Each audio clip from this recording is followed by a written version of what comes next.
اعوذ باللہ من الشیطان الرجیم، بسم اللہ الرحمن الرحیم۔ سورہ بقرہ، ترجمہ اور تفسیر، آیت نمبر 243 سے آیت نمبر 245 تک۔ یہ آیتیں اللہ پر ایمان رکھنے کے لیے، اللہ کی طرف سے جہاد کرنے کے لیے اور اللہ کی راہ میں خرچ کرنے کے اوپر ہیں۔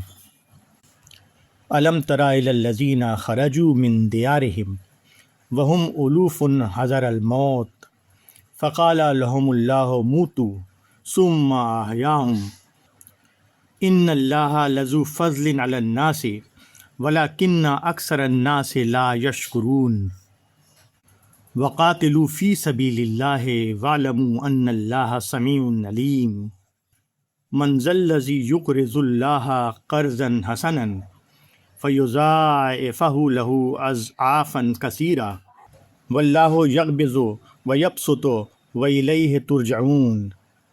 سورہ بقرہ کے ان آیتوں کا ترجمہ ہے: کیا تم نے ان لوگوں کو نہیں دیکھا جو اپنے گھروں سے بھاگ کھڑے ہوئے موت کے ڈر سے، اور وہ ہزاروں کے تعداد میں تھے؟ تو اللہ نے ان سے کہا کہ مر جاؤ، پھر اللہ نے ان کو زندہ کیا۔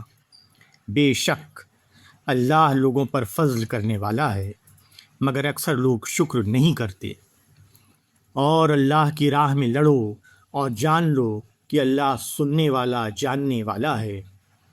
کون ہے جو اللہ کو قرض حسن دے کہ اللہ اس کو بڑھا کر اس کے لیے کئی گنا کر دے؟ اور اللہ ہی تنگی بھی پیدا کرتا ہے اور کشادگی بھی، اور تم سب اسی کی طرف لوٹائے جاؤ گے۔ سورہ بقرہ کے ان آیتوں کی تفسیر ہے: مکہ سے تنگ آ کر مسلمان مدینہ چلے آئے۔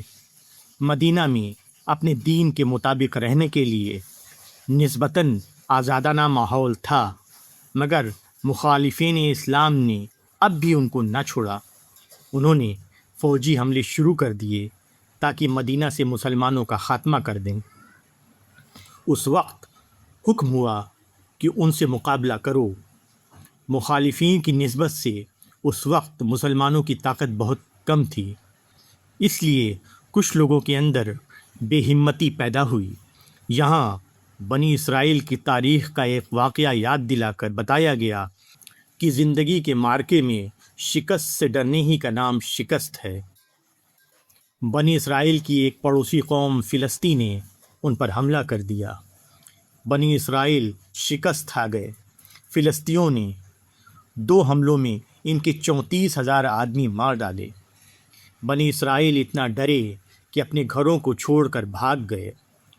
بائبل کے الفاظ میں حشمت بنی اسرائیل سے جاتی رہی۔ بنی اسرائیل کا سارا گھرانہ خوف میں مبتلا ہو کر نوحہ فریاد کرنے لگا۔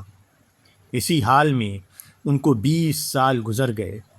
پھر انہوں نے سوچا کہ فلسطینیوں کے سامنے ان کو شکست کیوں ہوئی۔ ان کے نبی سیموئیل نے کہا کہ شکست کی وجہ خدا میں تمہارے یقین کا کمزور ہو جانا ہے۔ انہوں نے اسرائیل کے سارے گھرانے سے کہا کہ اگر تم اپنے سارے دل سے خداوند کی طرف رجوع لاتے ہو تو اجنبی دیوتاؤں کو اپنے بیچ سے دور کر دو اور خداوند کے لیے اپنے دلوں کو مستعد کر کے فقط اسی کی عبادت کرو۔ خدا فلسطینیوں کے ہاتھ سے تم کو رہائی دے دے گا۔ تب اسرائیلیوں نے اجنبی دیوتاؤں کو اپنے سے دور کیا اور فقط خداوندی کی عبادت کرنے لگے۔ اب جب دوبارہ فلسطینیوں اور اسرائیلیوں میں جنگ ہوئی تو بائبل کے الفاظ میں خداوند فلسطینیوں کے اوپر اس دن بڑی کڑک کے ساتھ گرجا اور ان کو گھبرا دیا، اور انہوں نے اسرائیلیوں کے آگے شکست کھائی۔ اللہ پر اعتماد کے راستے کو چھوڑ کر ان پر ملی موت واقع ہوئی تھی۔